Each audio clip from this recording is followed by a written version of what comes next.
quarter. Donovan Fikes, coach of the San Antonio Roughriders. Rob Rowan, xable.com. And this has been an exciting game, even though Texas has been trailing by 6-7 for most of the game. It's been tough, it's been pounding, it's been exciting, and this is why quad rugby is what it is, right? Amen. These are some of the best teams you're going to find out there. These are, even if Texas loses this game, you can see why they're still one of the top-ranked teams in the country. They're ranked number 4 at this tournament, but I would say that they're arguably right there at the top 3. They lost out on their ranking by the fact that Mark Japan was not at the sectionals because I think he had some medical issues. And when he's on the court, there's no chance that they're going to see anything less.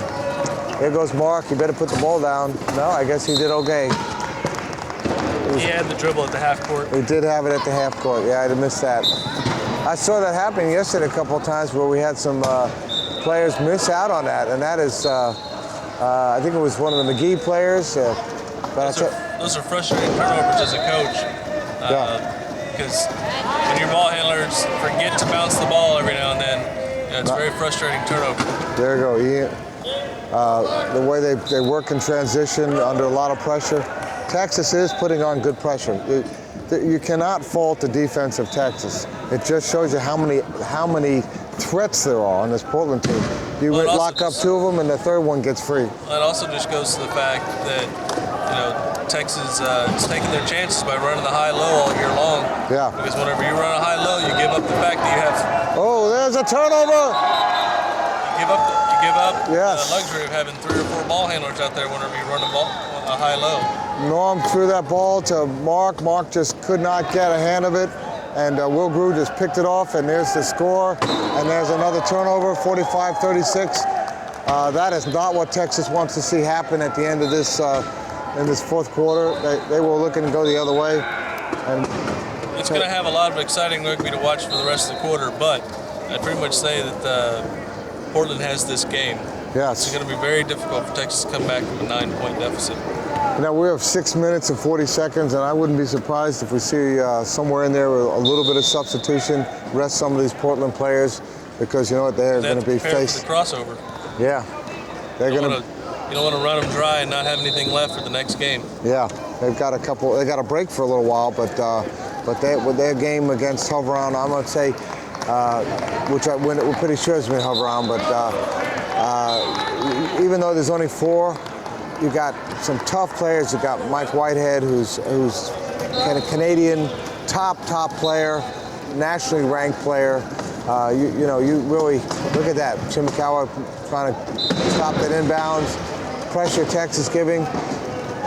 That's going to be 4 players. That's Hovron's one problem is they don't have any backup. Pat O'Connor couldn't make it. Right. It would have rested Mike a little bit. But, the same 4 players play on both of these teams the entire game, except for that one substitution because of equipment. So they've all tired equally as much. Oh, there's a turnover. Mark was able to get the turnover off of Will's lap. That's like, I think, the second turnover of Portland for the whole game. That's it. Think about that. 2 turnovers in a game, that's really unusual. And we're talking about the starting lineup. We're not been out there. Mark's getting frustrated with his own players. I know. Look at that. Almost didn't get across in time. Mark and Norman playing together for so long. They don't take anything personal with one another, but you very seldom see them get upset with one another. Chimikawa in there for a score. Well, you know what?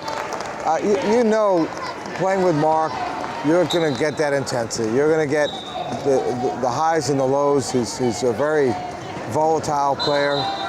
He's a great player to be with, and he's one of the most colorful players in this game. I mean, certainly from Myrtle Ball, he's gotten a reputation. He's been in advertisements. You've seen the ad with him in it, have you? With the Spinal Association, just a fantastic ad. You ran that ad. They were the the sponsor for us for the wheelchair college basketball finals. Time is running down, 28 seconds. 2 seconds. They have no timeouts, and I don't think they're going to make it. No, they didn't. Turnover, Texas. Wow. Portland did a great job of keeping Mark contained back there. He couldn't get away. That's the strength of Max, the low pointer for Portland, and the trust that Portland has in their low pointer. I'll tell you what, it's we're seeing just a great Portland team, and I'll tell you what, if it comes down to Lakeshore Portland, that is going to be a battle. That's going to be really something that you got to make sure you don't miss. Of course, there's a little bit more rugby to be played before then, but I have a feeling. Portland's strength comes down to both of those two, as we said at the very beginning of the game. Both Seth and Will are just two amazing 2.0 in the whole country. As they develop as players, you're going to definitely see them on national teams and on U.S. Olympic teams, that's for sure. Now, at the same time we're playing there, oh, look at Scott. He better get there quickly. Oh, tell you what, there's Mark. Nice block by Scott. Well done. That could have been a turnover. Scott was able to save that. Mark, what do we have a call Mark here? Turned away from the goal. That way they can pick up their player off the court. So what was that call? Oh, I see. I missed that. I was looking the other way. Shimikara is down. So Texas is going to bring in a couple of their subs. They're going to rest Scott. That's a smart move on their part. They have to look at. They're going to be facing Lakeshore. They have to look at the next game. If Lakeshore beats Denver, which I think Denver would be a real upset if Denver could beat Lakeshore. Anything can happen in quad rugby. But you know what? It's a smart idea. They brought Jesse Honnell in, Jace Beck in. You know, who else did they bring in there? Jesse Honnell, Jace Beck, and Chase Beard. Chase Manhattan. Chase Manhattan Beard. Chase Manhattan Beard. Oh, trash talking Chase Bearden's in there. That's right. All right. He even talks trash with his own players. Trust me. I played with Stampede his first year in the league, and he was probably 3 months into his rugby career, and he was talking more trash than an 18-year-old veteran. Interesting that Ed hasn't put in any of his subs yet. Look at this. They're locking up Mark. Well, now the Texas finding Jesse Honnell, and he's locked up back to Mark, and he scores. That's a good thing. You know, there's a good chemistry working between Mark and Jesse. You've seen it before. I mean, the two of them have been playing together. Yeah, Jesse's coming on. He's still a rookie in my book, but he's learning a lot quickly. Coach Gumby's working with him and teaching him a lot. Well, he's on the development team, and that's going to be a big factor. He's just a big guy. That extra coaching, that extra commitment to being on that team from these players. Jace Beck is another one. It's going to bring them up another step. And the only hard thing is these guys, Jace, Jesse, and Chase have been on the bench for 3 back and forth. Jesse Honnell. That was a mistake. They had such momentum. Mark Supan arguing about it. Mark was trying to tell him that he didn't have the ball, but Bob saw it another way. Jesse did a good job of trying to get it off his lap to prevent the over and back, but it just wasn't quick enough. But he had touched it, and he had possession for a minute. Went back over, the ball went over anyway. It didn't matter, right? Because he had touched it over here. Well, Bob was saying that it was still in his lap, still in his hand, because even if he touched it, if he was able to get it off his lap and throw it in the front court before he went over, it still would have been a live ball. That's what Mark was arguing. Bob just saw it a different way, so Jesse still had possession when his wheel touched. All right, so here goes number 3 in there. Portland made a sub. They finally made their subs. They brought in Glenn Nelson back in the game. They're comfortable with this 9-point lead with 3.5 minutes left. And they have number 8 out there, and I'm not sure who he is. I don't have him listed in my thing. Is that Kip Johnson? Go, Jesse. Number 8? I don't know. We'll have to take a look at that. Long pass in, and let me look at the Portland thing while we're taking a second here. Number 8 is Dave Kemmeyer. Here and right to the left. Okay. So Texas with the ball. Here goes long pass to Jace Beck. Jace pulls it in, slows it up. Jesse Howell, what a hit there. That was a beautiful hit. And pass to Mark, and it's gone. Well, the score here is 10 points, 50 to 40. And we have a, referees have made a call here. So that's Dave Kameyer, number 8. I had him listed number 17. I'm glad to find out my mistake there, so I didn't, he's a one-pointer. He's been around, played a long time in this,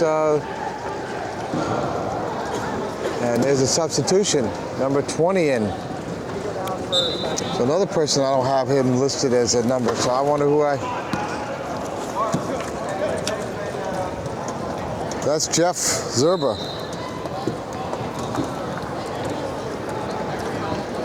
And there we go.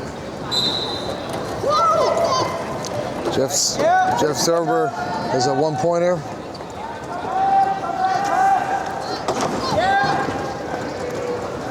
So now we're seeing a little bit of the substitution on both sides. Let's see what happens. Texas, though, has gotten a chance to use these guys before. And, oh, what a nice hit there. But Jace Beck scores. Aggie over the line for a score. And we're staying 10 points.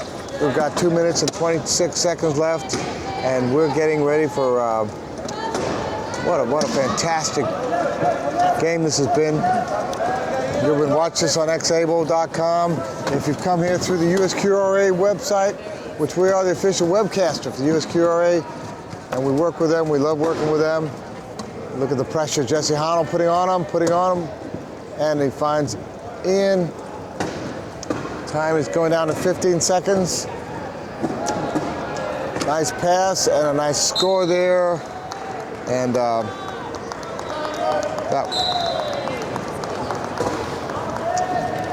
nicely done by Portland. And number 3, Lynn Nelson. 3-pointer. Not seeing as much time here in this game because of Ian and Will being out there a lot. Jace Beck pulling that ball in. Throwing it to Mark. Back in the middle, Jesse, push! They have plenty of time. Push hard, Jesse, come hard. There goes Mark at a race with Ian, but Mark's going to score. Back to 10 points, 52-42, a minute 40 left. And I was just saying, if you come here through the USQRA website, make sure you visit and stay at Xable and see what you can learn about so many things that we do with all the sports coverage, all the health coverage, Abilities Expo. Oh, there's a over and back. A mistake by Lynn Nelson. He got in trouble there. Wheel went back. That's another turnover for Portland. That's like, I think, one of the few Portland turnovers, but this is a different team out there at the moment, other than with Ian. Oh, almost, and I think almost saw it. Right on your left, Jesse. We did see a turnover from Texas, but the ball is still out in play. Lead to Lynn, and Lynn's going to score. Time's running down. We're down to a minute. And we have to talk about who we want to call as the player of the game. That we'll do an interview afterwards from this Portland team. I mean, certainly Will Grew has been fantastic out there. Seth McBride has been great. Ian Chan has been tough. I mean, and even their low pointer, Max has been great. But what's your feeling on this? Probably Will or Seth. Boil down to those twos, like we said at the beginning of the game. You live or die by those twos, and obviously they like the way they're living up in Portland. Yeah, I know. Yeah.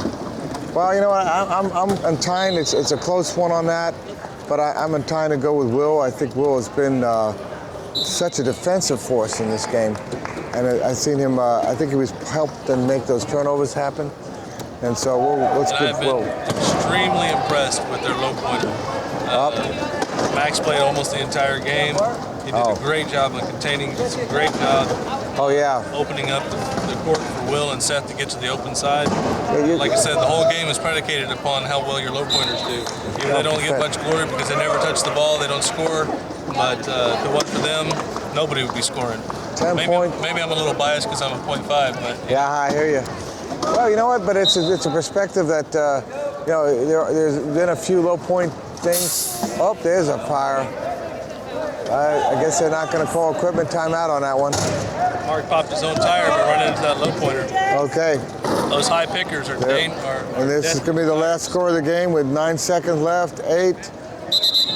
Ian Chan taking time. Clock is down. And called time for equipment whenever. oh, they did call it. They finally got it. Whenever Ian turned away from the goal, Bob called time for equipment. Well, That way Mark has a chance to change his tire.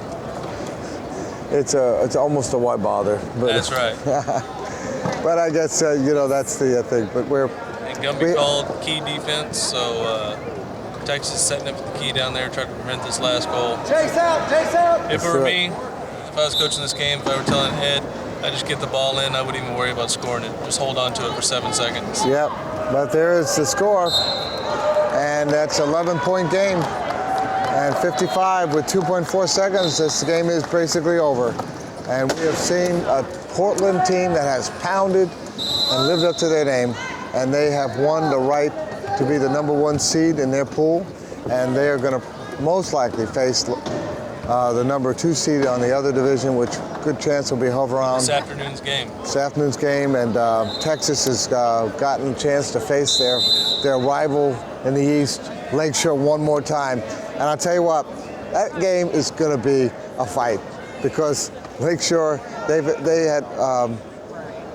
have fought tough at knock and roll.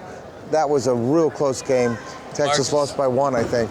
Mark is not into this game well. He's getting frustrated. Technical foul? Now he just got a technical because he's talking too much trash as he's going. He's taking too long to get off the court. You know, with He was trying 2.4 seconds, that's ridiculous. To get number 20, Portland's low pointer, knocked over the key after he made a brain-headed play by just throwing the ball off the back of Chase with 2 seconds left. No time went off. Just giving Portland the chance to score. Nope. Then he goes in and tries to push the low pointer over the Cause the turnover. Gets called for pushing. Then he wants to argue about it. Gets the game in the box. Yeah. Well, you know, it's ridiculous with how much is going on with 2.4 seconds. They have Exactly. equipment, technical foul, turnovers, and that's the end of the game. And that is Portland showing them why they're #2 seed. They have earned their right to be the #2 seed, and that was great. And Donald, I've enjoyed calling this game, and I think you have too, haven't you? I had a lot of fun. This is great. And so we're going to get a hold of Will Grew in a second.